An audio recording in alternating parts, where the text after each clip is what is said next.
எனக்குள்ளவே நிறைய negative emotions இருக்குது. ரொம்பவே யோசிப்பேன், சீக்கிரமே டிப்ரெஸ் ஆகிடுவேன்.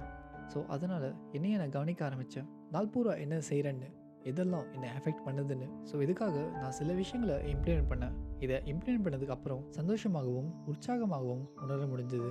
அதே போல் நீங்களும் வாழ்க்கையில் கஷ்டமான கட்டத்தில் இருந்தீங்கன்னா, வாழ்க்கையை சிறந்ததாகணும்னு நினைக்கிறீங்கன்னா, மறுபடியும் எப்பயோ போல் சந்தோஷமாக இருக்கணும்னு நினைக்கிறீங்கன்னா, தென் நான் செய்த விஷயங்கள் உங்களுக்கும் உதவியாக இருக்கலாம். நீங்களே ஒரு தடவை இது எல்லாத்தையும் பரிசோதித்து பாருங்கள்.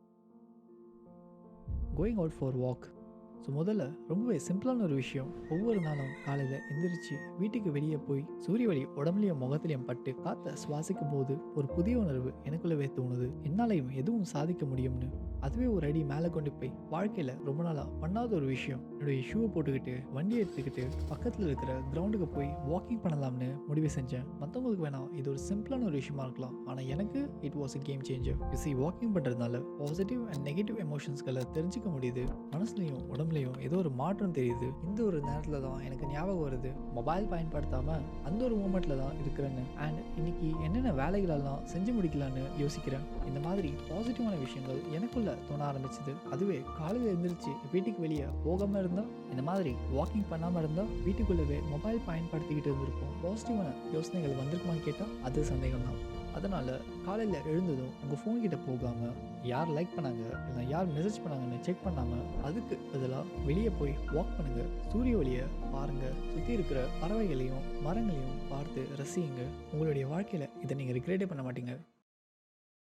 Stop living in loop. எல்லா நாளும் ஒரே மாதிரி வாழாதீங்க. இது வேணால் நார்மலான ஒரு விஷயமா தோணும், ஆனால் இதில் டீப் மீனிங் இருக்குது. காலையில் எந்திரிச்சு தான் என் ட்ரெஸ்ஸை போட்டுட்டு ஷூவை போட்டுக்கிட்டு பேக் எடுத்துக்கிட்டு வேலைக்கு போகிறதுலேருந்து வீட்டுக்கு வர வரைக்கும் ஒரே விஷயத்த தினமும் செய்கிறதுனால செய்யணும்னு நினைக்கிற புது புது விஷயங்கள் மேலே கொஞ்சம் கொஞ்சமாக எனக்கு ஆர்வம் குறைஞ்சிடுச்சு. ஒரு கட்டத்துக்கு மேலே யோசிக்க ஆரம்பித்தேன், எந்த ஒரு விஷயம் பண்ணாலும் பிரயோஜனம் இல்லைன்னு. ஆனால் ஃப்ரெண்டு எப்பயாவது ஒரு நாள் வாக்கிங் போகலான்னு மெசேஜ் பண்ணுறப்ப பொதுவாக நோன் சொல்லியிருப்பேன். பட் இந்த தடவை ரொம்ப நாள் ஆயிடுச்சு ஃப்ரெண்டு கூட வெளியே போய். ஸோ சரின்னு சொல்லிட்டு போனேன். நண்பர்களோடு டைம் ஸ்பெண்ட் பண்ணுறப்ப புதுவிதமான ஒரு அனுபவம் கிடைக்குது. இந்த புது அனுபவம் எனக்கு ரொம்பவே பிடிச்சிருக்கு. இந்த மாதிரி நீங்களும் உங்களுடைய வாழ்க்கையில் உணர்ந்திருப்பீங்க. ஆனால் திரும்ப பழையபடி காலையில் எழுந்திரிச்சு வேலைக்கு இல்லைனா காலேஜுக்கு போகிறதுன்னு வீட்டுக்கு வர்றதுன்னு அதே விஷயத்த மீண்டும் செய்ய தொடங்கிடுவீங்க. எதுக்காக பிடிச்ச விஷயங்களை வாழ்க்கையில் செயல்படுத்துவதில்லை. புது விஷயங்கள் பண்ணுறப்ப புது கண்ணோட்டத்தோடு பார்ப்பீங்க. அதனால் உற்சாகமாகவும் இருப்பீங்க. ஸோ தப்போ சரியோ முயற்சி செய்யுங்க. வாழ்க்கையில் சில விஷயங்களை செய்வதற்கு இந்த மாதிரி சின்ன சின்ன விஷயங்கள் தான் உங்களுடைய வாழ்க்கையை அழகாக்கும். உங்களுடைய மனசில் ஏதோ ஒன்று இருக்கும். ஸோ முயற்சி செய்யுங்க அந்த ஒரு விஷயத்தை செய்கிறதுக்கு. எதுக்குன்னு கேட்கலாம். இந்த மாதிரி செய்யறதுனால வாழ்க்கையில் ரொம்பவே பாசிட்டிவாக இருப்பீங்க, நிறைய கற்றுப்பீங்க. அதனால் அதிக நம்பிக்கையும் உங்களுக்கு கொடுக்கும், which in return will benefit your mental health. மூணாவது, which makes me feel great, dressing well. இது மேலே ஃபோக்கஸ் பண்ண ஆரம்பித்தேன். பொதுவாக எக்ஸ்டர்னல் ஃபேக்டர்ஸ் சந்தோஷத்தை தராது. டவுனாக இருக்கிறப்ப இல்லைனா லோவாக ஃபீல் ஆகுறப்ப நீங்கள் ஏதாவது ஒரு பொருளை வாங்கினாலோ ஒரு நாள் 2 நாள் சந்தோஷமாக ஃபீல் ஆகலாம். ஆனால் நீண்ட காலத்துக்கு சந்தோஷம் கொடுக்குமான்னு கேட்டால் கிடையாது.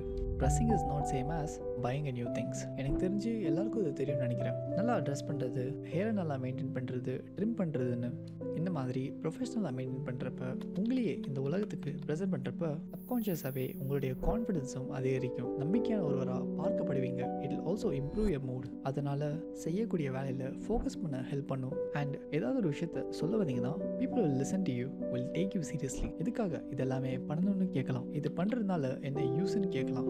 பொதுவாக எல்லாரும் அவங்களுக்கே தெரியாமல் சப்கான்ஷியஸாகவே ஜட்ஜ் பண்ணுவாங்க based on your outfit. And அதே மாதிரி உங்களையும் ஜட்ஜ் பண்ணுவாங்க. எக்ஸாம்பிளுக்கு வேலைக்கு ரொம்பவே கேஷுவலாக போடுறது, ரெகுலராக குளிக்காமல் இருக்கிறது, ஹேரை நல்லா மெயின்டைன் பண்ணாமல் பேர்டு நல்லா ட்ரிம் பண்ணாமல் இருக்கிறப்ப இந்த மாதிரி பண்ணுறப்ப உங்களுடைய கான்ஃபிடென்ஸும் டவுன் ஆகும். அதனால் நல்லா ட்ரெஸ் பண்ணிவிட்டு ரெகுலராக குளிச்சுட்டு ஹேரை நல்லா மெயின்டைன் பண்ணி பேர்டு நல்லா ட்ரிம் பண்ணிவிட்டு உங்களையே நீங்கள் நல்லா கவனிச்சிட்டிங்கன்னா நீங்கள் சப்கான்ஷியஸாகவே will start feeling good. நாலாவது ஒரு விஷயம், writing list of things to do. தினமும் என்னென்ன செய்யணும்னு ஒரு லிஸ்ட் எடுத்து வச்சுக்கோங்க. என் லிஸ்ட்டு என்னென்னா ரூமை க்ளீனாக வச்சுக்கிறது, கம்ப்யூட்டர் டேபிளை க்ளீனாக வச்சுக்கிறது, ட்ரெஸ்ஸுங்களை நீட்டாக மடித்து வச்சு வார்ட்ரோப்பில் அடுக்கி வைக்கிறதுன்னு இந்த மாதிரி ஆர்டரை செய்கிறதுக்கு லிஸ்டிங்கில் எழுதுனேன். இந்த மாதிரி இந்த லிஸ்டிங்கை செய்யலைன்னா இந்த ஆர்டர் வந்து கொலாப்ஸ் ஆகிடும். எப்படி பல்லு தினமும் வளர்க்கலனா பல்லு விழுந்துருமோ, கிச்சனை நீட்டாக வச்சுக்கலனா துருப்பிடிக்க ஆரம்பிச்சிடுமோ, சிலதை தினமும் மெயின்டைன் பண்ணலனா, ஒரு ஆர்டரோடு வாழலைனா நேரம் எல்லாத்தையும் கொஞ்சம் கொஞ்சமாக அழிச்சிடும். தினமும் ஆர்டராக செய்ய வேண்டிய விஷயங்களை செய்யும்போது இன்றைக்கான நேரத்தை சரியாக உபயோகிச்சிருக்கோன்னு மன திருப்தியும் உங்கள் மேலே செல்ஃப் கான்ஃபிடென்ஸும் இன்க்ரீஸ் ஆகும். வாழ்க்கையில் திசையே இல்லாமல் ஒவ்வொரு நாளும் பிளானே இல்லாமல் போயிட்டு இருந்தீங்கன்னா வாழ்க்கைக்கான ஒரு அர்த்தமே இருக்காது. என்னோட வாழ்க்கையில் எடுத்த நல்ல ஒரு முடிவு, முக்கியமான ஒரு முடிவு, தினமும் செய்ய வேண்டிய லிஸ்ட் என்னன்னு எழுதியது அண்ட் அதை தவறாமல் செஞ்சு முடிக்கிறது. இந்த மாதிரி பண்ணுறதுனால வாழ்க்கையை கண்ட்ரோலில் வச்சுக்க முடியும். இந்த மாதிரி லிஸ்ட் எழுதுறது வாழ்க்கையை நல்லா செயல்படுறதுக்கு முக்கியமான ஒரு விஷயமா இருக்கும். ஹலோ எவ்ரி ஒன், கடைசி வரைக்கும் வீடியோ பார்த்தவங்களுக்கு எல்லாருக்கும் ரொம்ப நன்றி. அண்ட் உங்களுக்கு இந்த வீடியோ பிடிச்சிருந்தா மறக்காமல் லைக் பண்ணுங்கள். நீங்கள் லைக் பண்ணுறதுனால நிறைய பேருக்கு கூட போய் சேரும். ஸோ மற்றவங்களும் இந்த வீடியோ பார்க்குறதுக்கான ஒரு வாய்ப்பு கிடைக்கும். அண்ட் சப்ஸ்கிரைபும் பண்ணுங்கள். சப்ஸ்கிரைப் பண்ணுறதுனால it will motivate me to make more videos. Thank you so much for watching. Love you all. See you in next video.